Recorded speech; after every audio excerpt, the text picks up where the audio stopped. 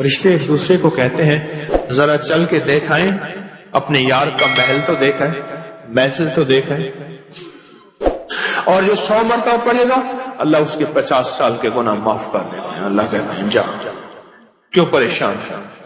نہیں خوف نار جہیم کا کہ کرم ہے مجھ پہ کریم کا، میں مداح آل رسول ہوں، یہی آخرت کا سامان ہے۔ اللہ کہتے ہیں جا معاف کر دیا۔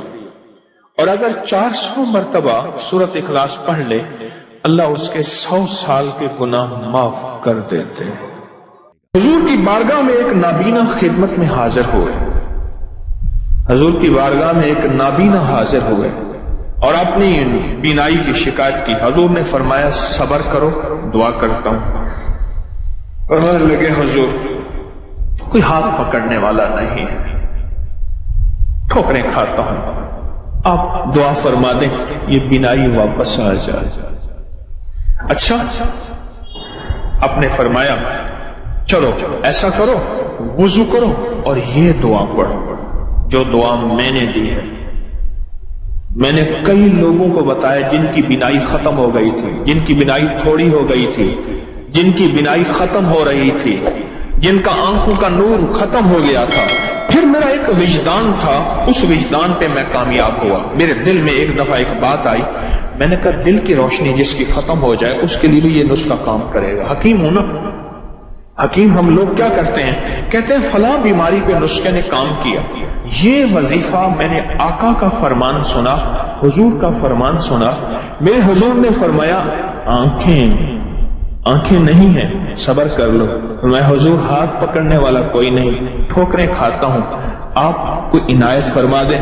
میرے حضور نے یہی نسخہ عنایت فرمایا، یہی وظیفہ، اور اس کی آنکھیں ٹھیک ہو گئیں۔ میں نے کئی لوگوں کو دیا جن کے دل کی آنکھیں ختم ہو گئی تھیں، دل کی روشنی ختم ہو گئی تھی، دل کا نور ختم ہو گیا تھا۔ مجھے بے شمار نے بتایا کہ ان کا دل کا نور واپس آیا ہے اور دل کی روشنی واپس آئی ہے اور آنکھوں کا سرور واپس آیا ہے۔ اور اگلے لفظوں میں کیا کہوں، ان کے دل کو کشف شروع ہو گیا ہے اور دل کے اندر نور بھر گیا ہے اور دل کی روشنی ہے۔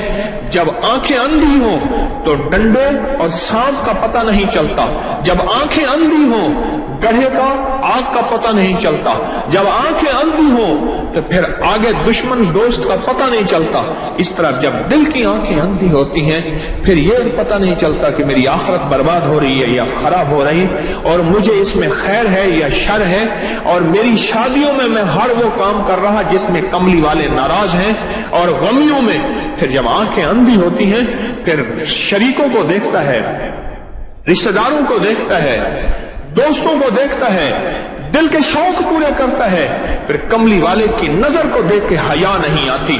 جب دل کی روشنی آ جاتی ہے پھر کملی والے کو دیکھتا ہے، حیا آ جاتی ہے، پھر آنکھیں بھی چھپ جاتی ہیں اور سارے تدبیریں، سارے رواج، سارے شوق ٹوٹ جاتے ہیں۔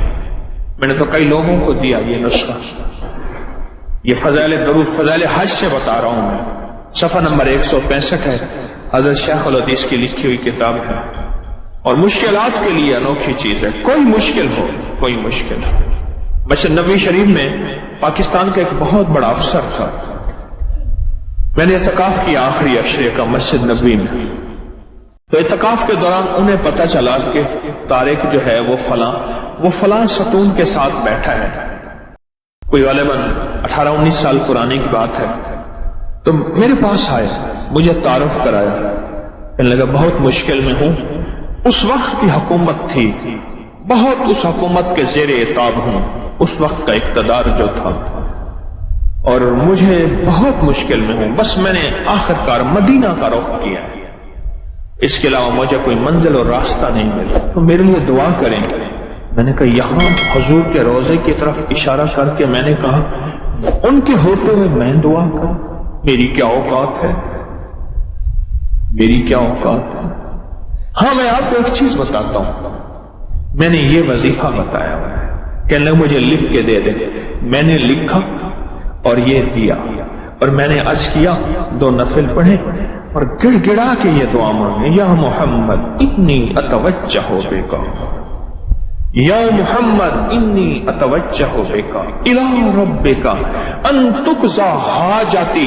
جب لفظ حاجتی بیان کریں تو دل میں اپنی حاجت بیان کریں، اپنا مسئلہ بیان کریں، اپنی مشکل بیان کریں، اپنی الجھن بیان کریں، اپنے مسائل بیان کریں.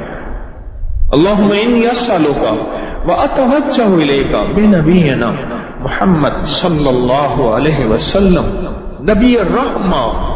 یا محمد سونا، آپ تو محمد ایسے ہیں رحمت والے نبی ہیں، آپ کے در سے آ کے خالی جائے کوئی، یہ ہو سکتا ہے ہمیں بھی کوئی عنایت فرمائے. یا محمد انی اتوجہ بکا. سند کے ساتھ، حدیث کی سند کے ساتھ یہ واقعہ موجود ہے، یہ غیر مستند حدیث نہیں ہے، کوئی گھڑا گھڑایا واقعہ نہیں ہے، کوئی قصہ نہیں ہے. آگے سنیں.